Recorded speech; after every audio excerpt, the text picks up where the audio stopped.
This is the Voice of Early Childhood podcast.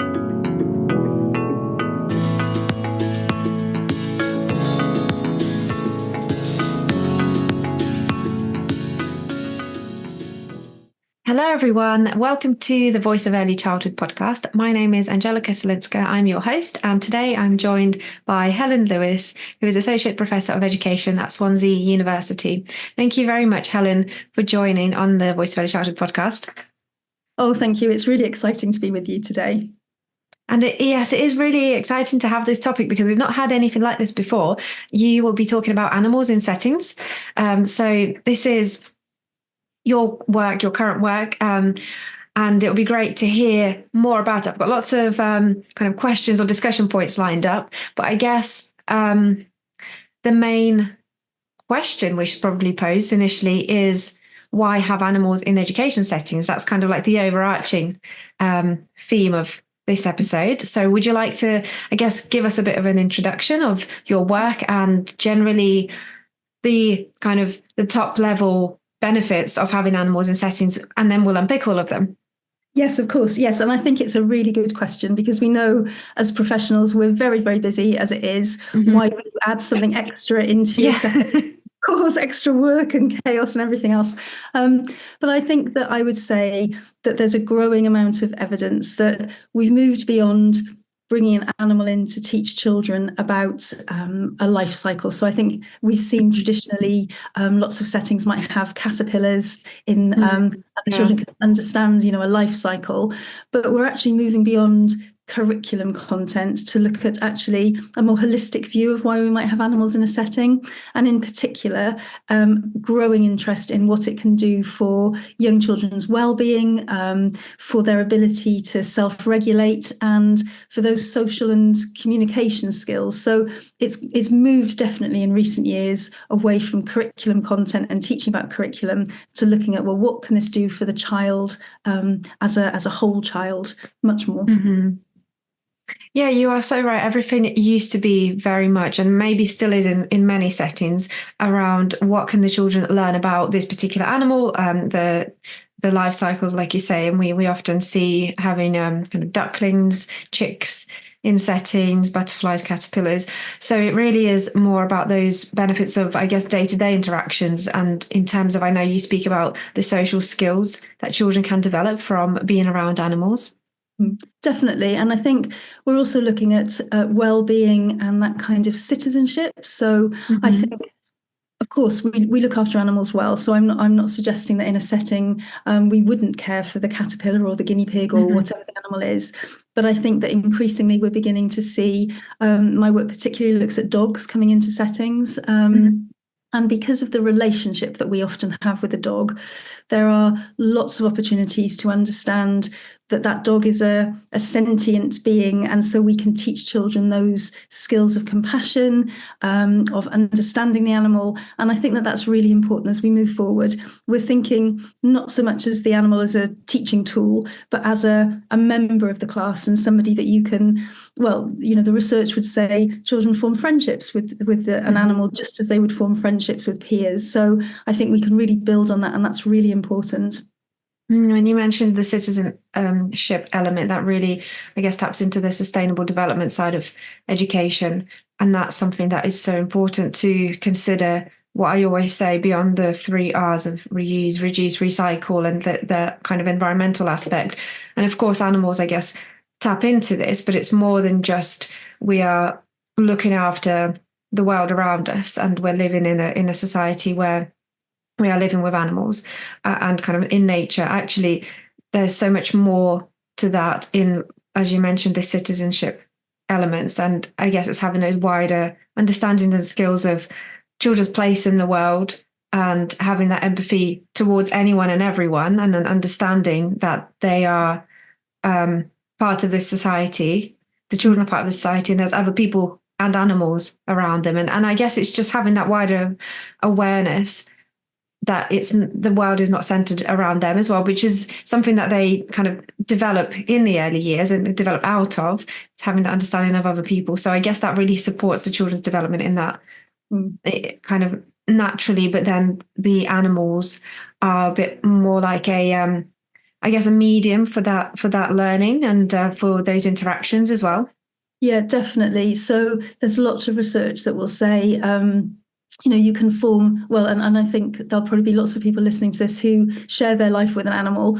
You do get attached to an animal. So a child can learn those kind of feelings. They can look forward to spending time with an animal. But also we see, particularly in early years settings, that the animal can act as a stimulus to talk. So it might be that the child wants to ask questions about the dog. So, what's the dog's name? How old is the dog? What's the favourite snack? That maybe they wouldn't generate without the animal being present. And also we see talk between the children themselves as they're interacting with the animal, which can be really interesting as well. Oh, okay. Yeah. So I guess it really provides children with that kind of social space and almost a reason to interact, especially for the children who are a little bit more reserved and shy and reluctant to speak. Yes, absolutely. And I think shyness and that lack of self-confidence, sometimes you can behave differently with an animal than you would with peers.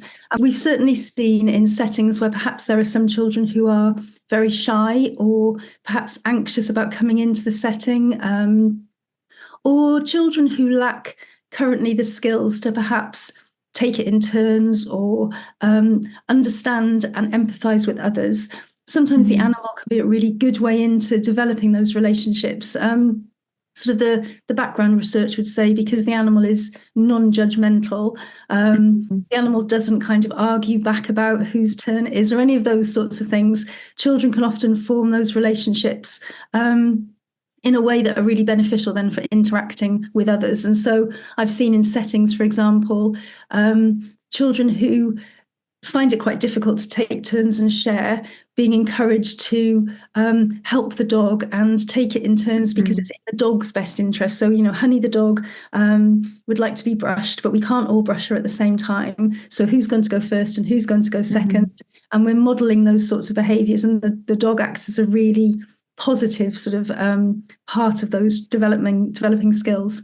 Yeah, and that makes a lot of sense because the children are then able to, I guess, self-regulate, at least think about self-regulating their emotions a little bit more as they're learning to do all of this, because they understand how it will impact the dog rather than feeling really distressed and not taking the time, the skills that they've learned so far in terms of calming down and thinking about, okay, how does someone else feel? If it's another child, I guess, like you said, they can answer back to them and argue, and also they're too close to the child in terms of it's the same.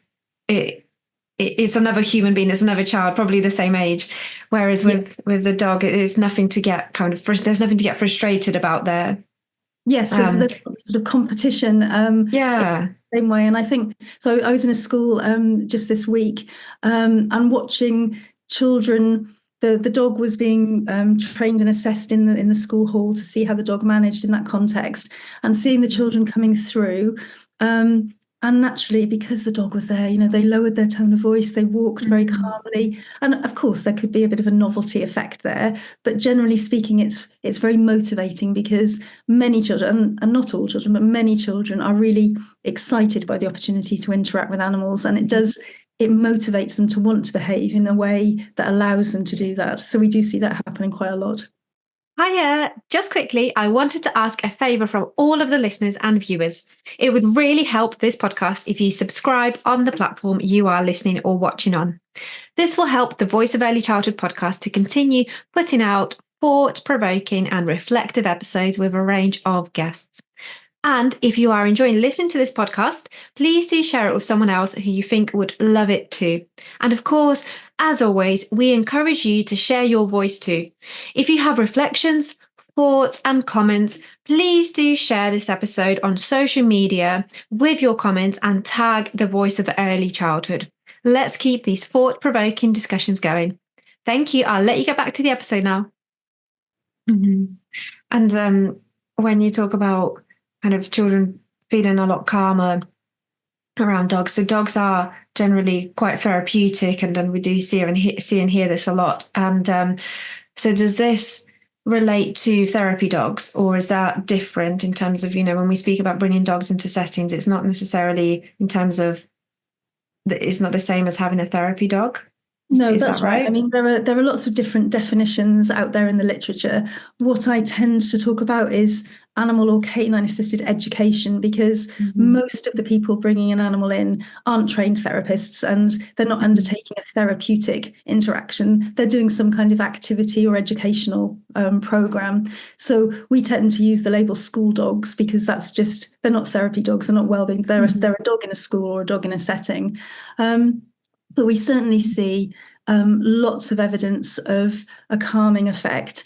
I think we have to balance that with the fact that, of course, for some people, if you're anxious around animals, or if you have an allergy, or if you've had an unexpected experience, then actually it could have completely the opposite effect on you. And I know the days that I bring my dogs into work with me, there are some moments where it can be quite stressful, actually, because you're juggling an additional demand on the day. But, the general research would say, yes, spending time stroking or smoothing an animal is very relaxing. We tend to begin to synchronize our breathing, and our heart rates can lower. So I'm talking as a generally, but of course, there'll always be some exceptions to that.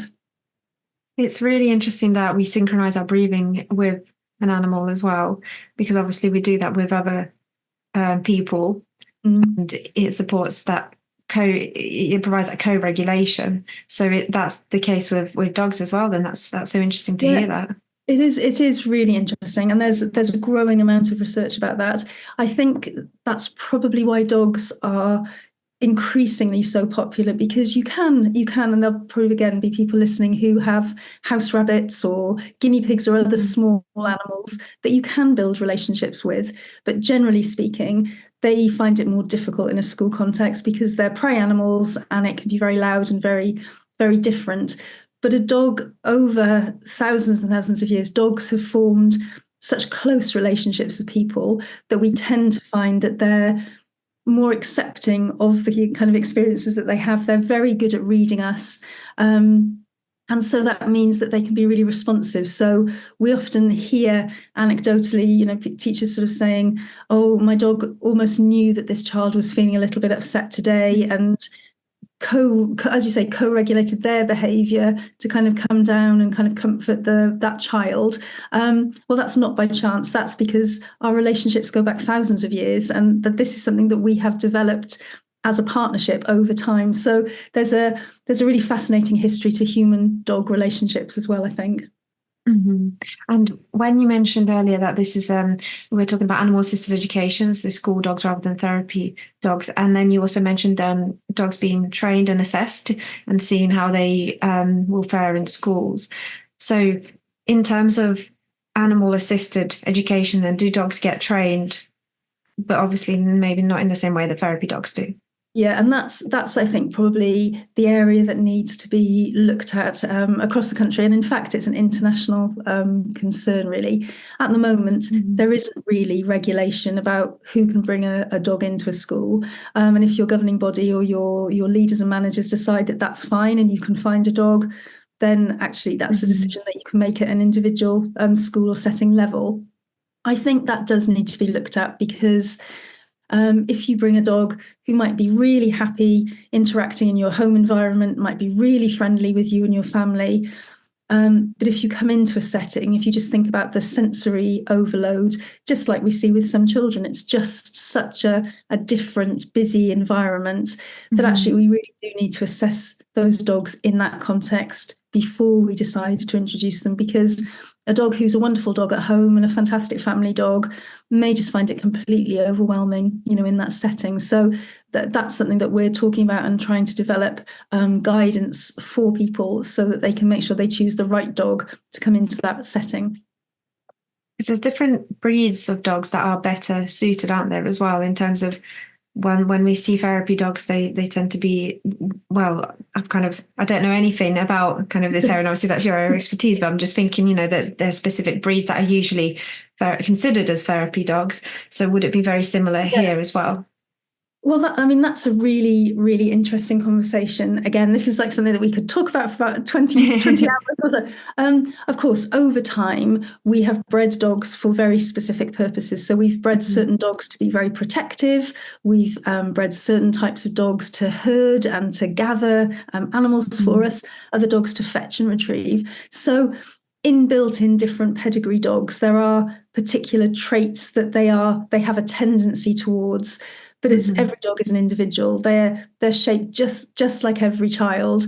They're shaped by their experiences, their home life, their early experiences, as well as their breed. So yes, you do see lots of particularly retrievers, Labradors, those sorts of dogs in therapy contexts. But actually, most breeds of dog, I would say, could be really good in this context if they've had the right early experiences and training and assessment. So we see a whole mixture. We did some research. Hundreds of different types of dogs go into schools.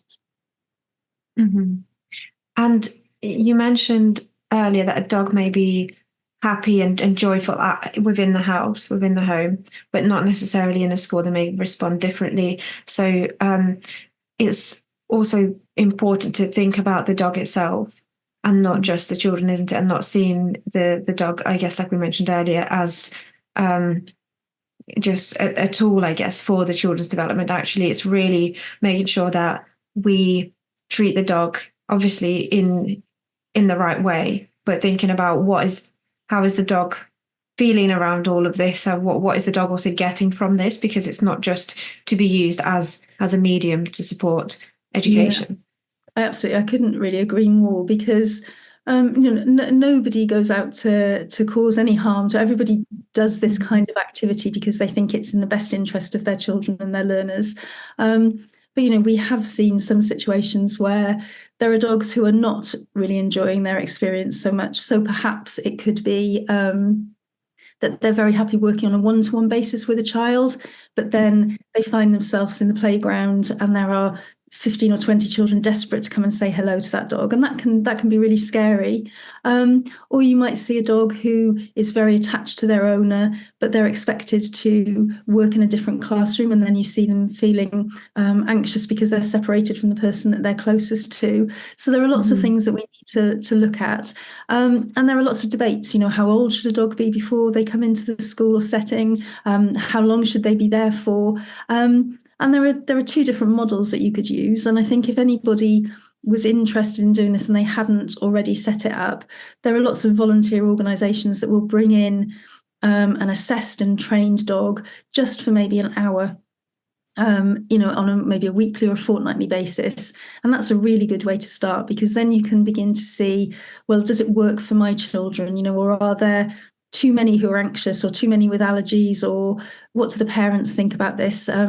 Usually parents are really excited as well, but there will be some, who might feel that this is a really bad idea. So, it's about those communications as well. But having a volunteer agency come in for an hour a week or a fortnight is a really good way to decide whether you want to do this, and whether maybe a member of staff has got a dog that could then become the school or setting's regular visitor.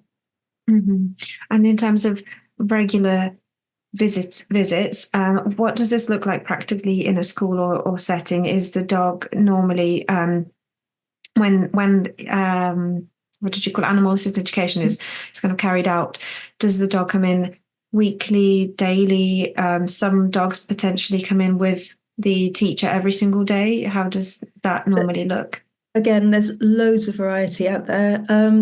I would say from a best practice perspective, because it's really tiring. I mean, we go home at the end of a day feeling exhausted. Well, dogs are no different to us, and they can get really tired by, again, it's the stimulation, the sensory stimulation that's around in a school or setting. So the best practice guidelines would say no more than an hour and a half during a day, and ideally not more than 2 or 3 days a week. That's quite a lot for a dog to take on board.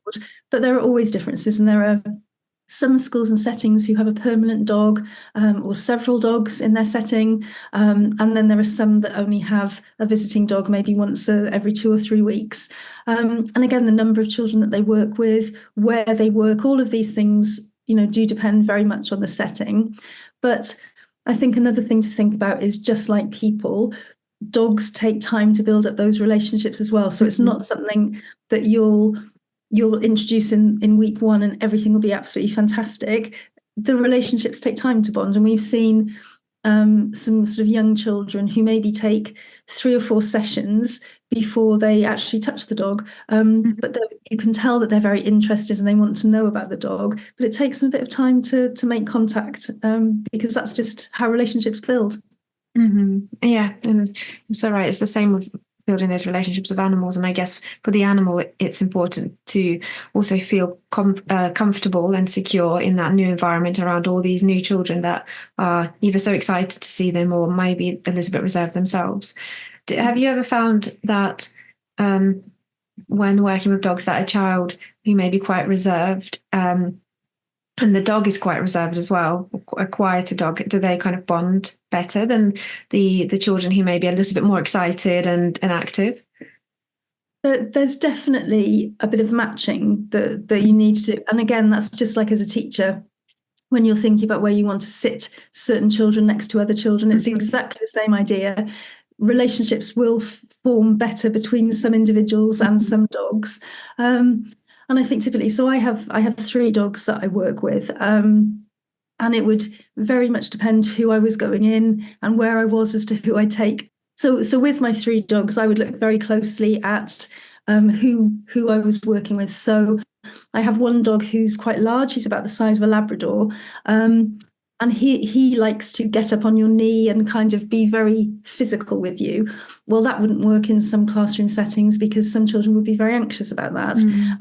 But he loves big groups and he's very happy in that context. So if I'm going to maybe do a school assembly and introduce children to how do we know if a dog is happy? How do we know if we need to leave a dog alone? He's a great dog to work with.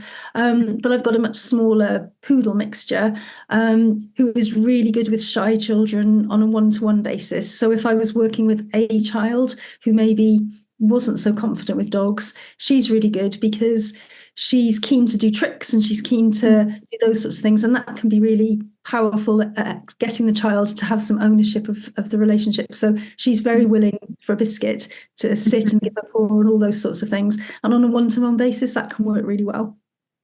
And I guess it's all about having recognizing those different characteristics and personalities that a dog may have, just the same as any other human.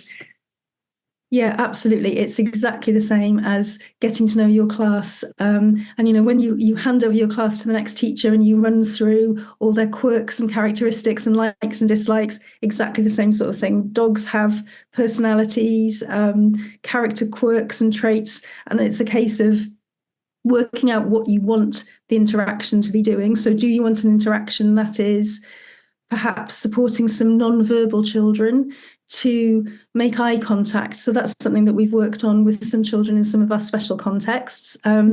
Children who are maybe reluctant to make eye contact or find that very difficult, they can begin to do that with the dog, encouraging the dog to come over. So that would take a certain type of dog. Whereas if you've got children who are perhaps lacking self-confidence, but maybe training a dog to do particular activities would really empower them, then you might take a different type of dog in. So it does depend on what you're trying to achieve.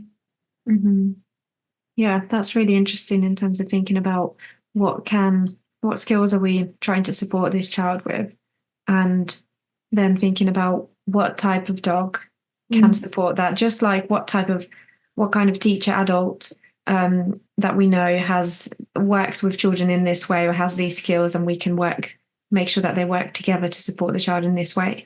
It's so I guess a dog, really, everything that we've kind of talked about really makes me think a dog basically is another teacher, part of the classroom. Yeah, it's a partner. So we kind of, again, in the literature, we've moved away from saying I'm using a dog to sort of talk about I'm involving the dog. So we're involving this dog in the learning process, just as we would involve, other people or other activities and ideas. I'm going to note that down, actually. That's really interesting, to move away from that language, involving the dog rather than using, because that's very respectful, isn't it?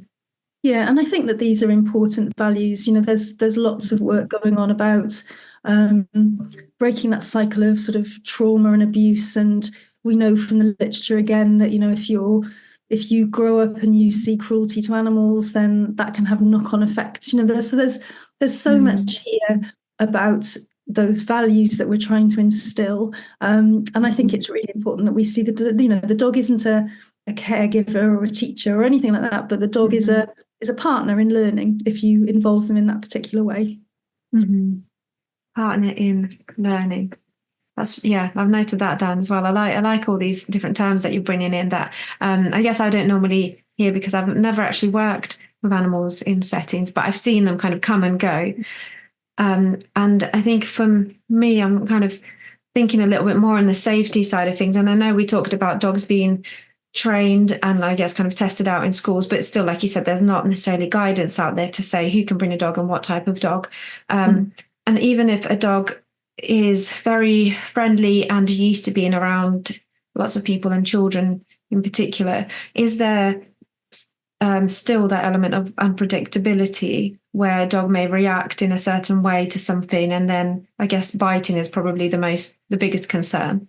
Yeah, definitely. And I think that there is always an element of risk. There's an element of risk if you're out in your outdoor classroom around the fire, or if you take children to the forest school and you're using tools. There's risk involved in this, just like there is with lots of other activities. It doesn't mean that we can't do it. It just means that we need to be really careful and try and minimize that risk. And I think for me, probably the most important thing that we can do is educate everybody who's going to interact with whatever the animal species, but in particular dogs, because the impact of something going wrong is, I think, probably more significant than, if your rabbit scratches you. If a dog gets very stressed, then the implications of that can be really significant.